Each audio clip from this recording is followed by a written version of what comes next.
அண்மை செய்தியை நாம் பார்த்துக் கொண்டிருக்கிறோம்.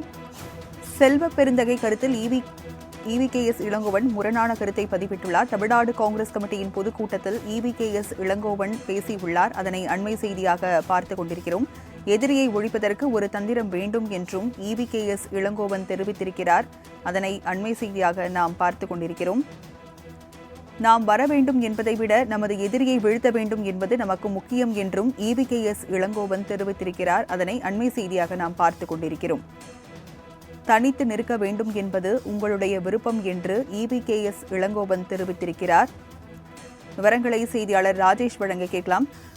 ராஜேஷ், EVKS இளங்கோவன் என்ன தெரிவித்திருக்கிறார்? விவரங்கள் என்ன? தமிழக காங்கிரஸ் கமிட்டியினுடைய பொதுக்குழு கூட்டம் என்பது தற்பொழுது தேனாம்பேட்டையில் நடைபெற்று வருகிறது.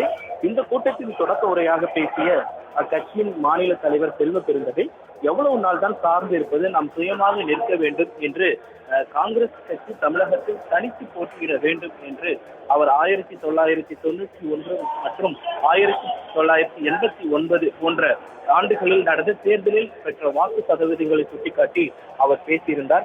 அவருடைய கருத்துக்கு எதிர்ப்பு தெரிவிக்கும் வகையில் முன்னாள் தலைவராக இருந்த EVKS இளங்கோவன் ஒரு கருத்தினை தெரிவித்திருந்தார்.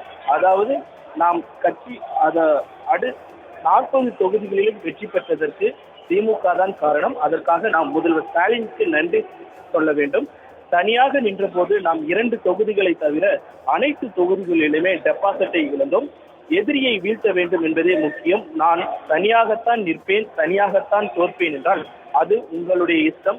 நமக்கென்று ஒரு தந்திரம் வேண்டும்.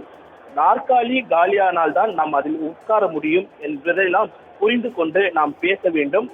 தனித்து நிற்பது என்பது நம்மளுடைய ஆசையாக இருந்தாலும் அது பேராசையாக மாறிவிடக் கூடாது என்ற கருத்தை அவர் சொல்லியிருக்கிறார். இதனால் சிறு சலசலப்பு இந்த பொதுக்குழு கூட்டத்தில் ஏற்பட்டது. அதனைத் தொடர்ந்து பேசிய பீட்டர் அல்போன்ஸ் பல்வேறு முன்வைத்து பேசியிருந்தார்.